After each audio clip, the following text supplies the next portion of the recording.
I would like to nominate the Education Act of 1962, which gave local education authorities, or LEAs as they were known at the time, the mandate to award maintenance grants to student applicants to enable them to pursue a full-time university education.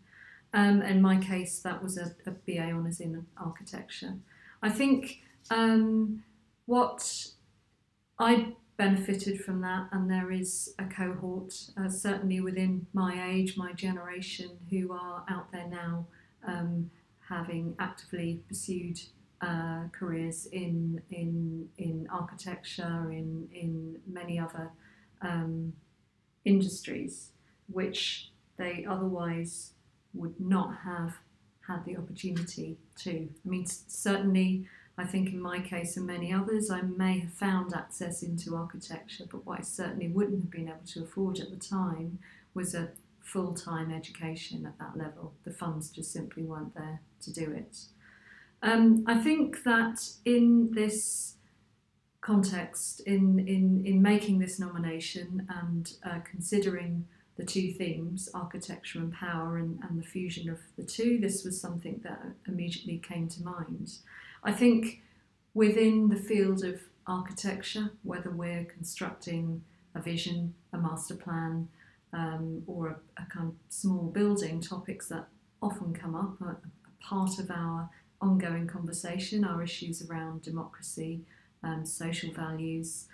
We continuously talk about access to culture, how we will enable it, how we will mobilise it, how we will enable access to education, and what features we will put into our public realm or our building projects that will break down barriers and enable certain cohorts not to feel disenfranchised. That is a sort of, seems to be a fundamental. So I think, I guess what I'm not saying is someone that might have not come from a privileged background or may have come from a working class background is an independent and absolutely necessary person in a conversation about architecture.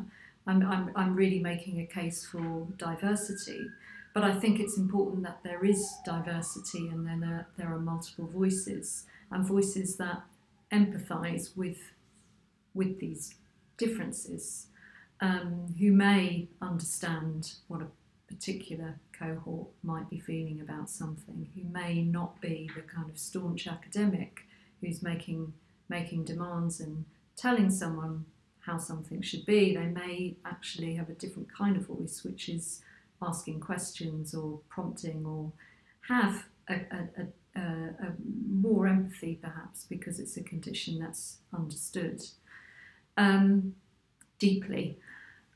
So I think that as a architect now who has someone, I am, for example, the first person in my family, the first generation, my sisters and I, to have gone to university and obtained a university degree.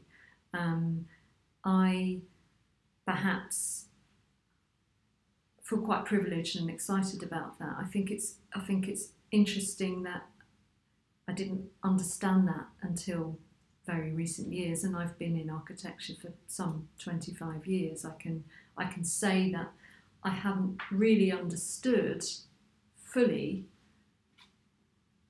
the implications of that privilege, given the money, the access to an education which opened some doors. I haven't understood that through the early stages of my career, confronted by people who were expected and much more confident within an education context at that level, not really understood that my lack of confidence was possibly because of where I've come from. So I think it's, or because I've always felt that I've perhaps had stepped outside of a particular place.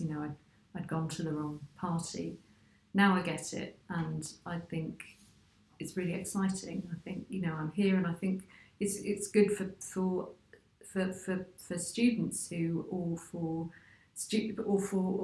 cohorts who perhaps don't think that this is possible, think about how access could potentially be granted, and particularly, obviously, because it doesn't exist anymore in this way. And I suppose I'm promoting it because what I would hope is that there's a different kind of mobility that exists in architecture, in access to education, that somehow has a paralleled ambition and an understanding that, you know, such a small change like that, a change in an act, which was probably subject to extensive conversation, but the impact that it has travels a great distance. It's much further away, and